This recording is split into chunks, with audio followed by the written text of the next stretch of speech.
Hello everyone, welcome back to my channel. In this video, we are going to discuss about non-dispersive X-ray spectrometer. So non-dispersive X-ray spectrometer is very important topic related to X-ray fluorescence spectrometer. So it is very important for semester exam point of view and related to X-ray spectroscopy. It is very important topic. So non-dispersive X-ray spectrometer. What is non-dispersive X-ray spectrometer? The first question is so in our previous video we discussed about X-ray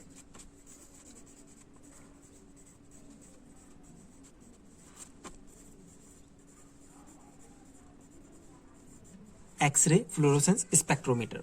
In that case, so when we discuss about X-ray fluorescence spectrometer, so what is the basic theory of X-ray fluorescence spectrometer? It is very important to know because that theory also used in non-dispersive X-ray spectrometer. So basically, in summary, we discuss the that particular theory. So what happens, this is the atoms, and when high energetic X-ray beam bombard to an atom, then inner cell of electron will jump out from that particular atoms. Okay, when electron is out from this atoms, there are some valence are made and some blank are made. To fill this blank, higher cells electron will came to fill that blank, and during that times that electrons of higher cells electrons are release some energy, and that energy is known as X-ray fluorescence. Okay, this is very simple theory which we discussed in our earlier videos. So this is known as X-ray fluorescence, and this X-ray fluorescence are used to determine the elemental compositions of any given material or sample. Okay, so this is the basic theory of fluorescence spectrometer. By using fluorescence spectrometer, we can determine the elements of given materials. Okay, but in this but in this non-dispersive X-ray spectrometer, we can find out the concentration. We can find out the concentration of the sample be analyzed by using these methods. Okay, this is the non-dispersive X-ray spectrometer's basic work is determine the concentration of the given sample. In X-ray fluorescence spectrometer, we can one thing, let me clear that this is the characteristic X-ray fluorescence.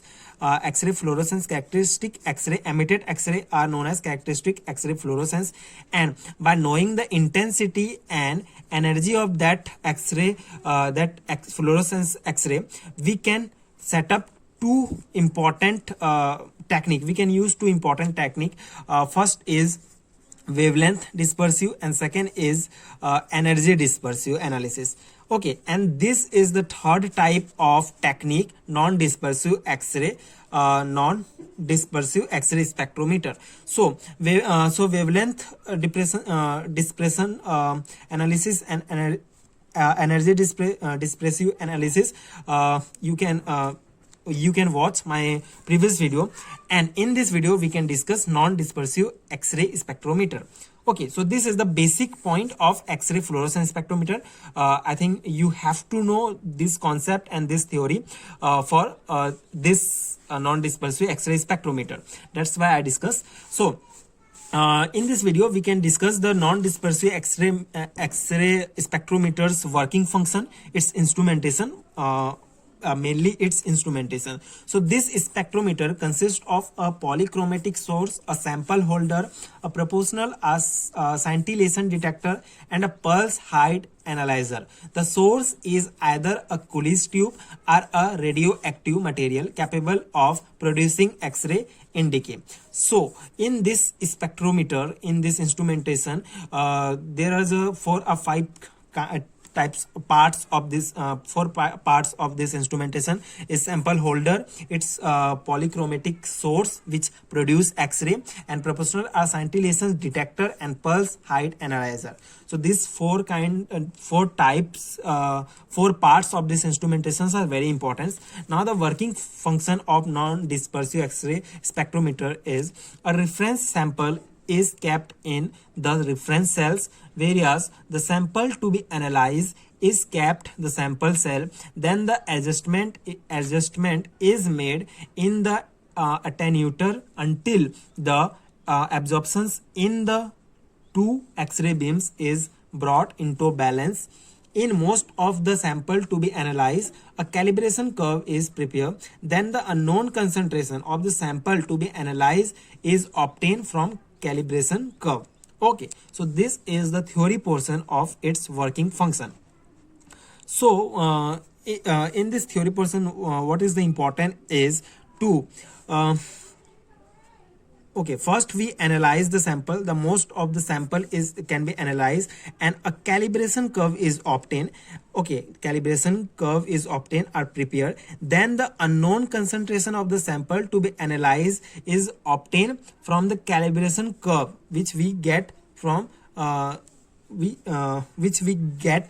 this most of the sample can be analyzed and calibration curve prepare, and then the unknown concentration of the sample to be analyzed and obtained from the calibration curve. This is the important part of this working function instrumentation, and this is the instrument non-dispersive X-ray spectrometer, and in this spectrometer all the working function has been happen. So this is in this 4-5 types, 5 parts of this instrument is very important. First is X-ray source, which produce X-ray. For producing a X-ray, we can use Coolidge tube or radioactive material which capable to producing X-ray in decay. And this is the sample holder. In this sample holder, we can take a sample, and when X-ray source is bombard the X-rays in sample holder, so in that point the theory portions are work. Okay, the theory portions are work, and the fluorescence radiations are emitted from the sample, and these fluorescence radiations are detected by this detector. And in this instrumentation also B window are used, and helium in this is the way to in the helium, and this is a detector by detect the fluorescence radiations, and this is pulse height analyzer. Yeah, by using this pulse height analyzer after detector, we can get the calibration curve of any given sample. In most of the sample to be analyzed and a calibration curve is prepared, then we get a known solution, and to know the concentration of that unknown solution, we can use that calibration curve. Okay, then we can analyze sample to be analyzed is obtained from calibration curve. Okay, unknown concentration of sample can be analyzed by using this calibration curve. So this is the basic spectrometer instrument and the working function. Mainly the X-ray source are bombarded to the sample, and in this sample portion the theory of the X-ray fluorescence spectrometer are work, that when high energetic X-ray beam bombard to the inner cell of electron will kicked out from there, and the outer cell of electron came to fill that blank, and during that portion some energy released by that outer cell electron, and that released electron, that emitted radiations are known as fluorescence radiations, and that fluorescence radiations are detected by detector, and then we get a calibration curve, and then we can got the concentration of any unknown sample.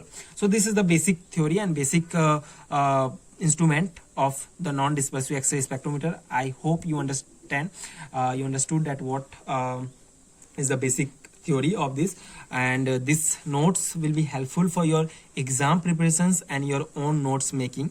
So for my previous video, you can please go to watch the playlist, and it is I highly recommend to watch the X-ray fluorescence spectrometer. It is very important to understand the concept of theory of spectrometer, and I also try to explain the summary part of that videos in there of the theory of that fluorescence spectrometer. I hope you understand, and this is the whole notes and video about the non-dispersive X-ray spectrometer. I hope it's helpful. If you find helpful this video to your exam preparation, so please support, like, and subscribe to my channel, and thank you so much for watching.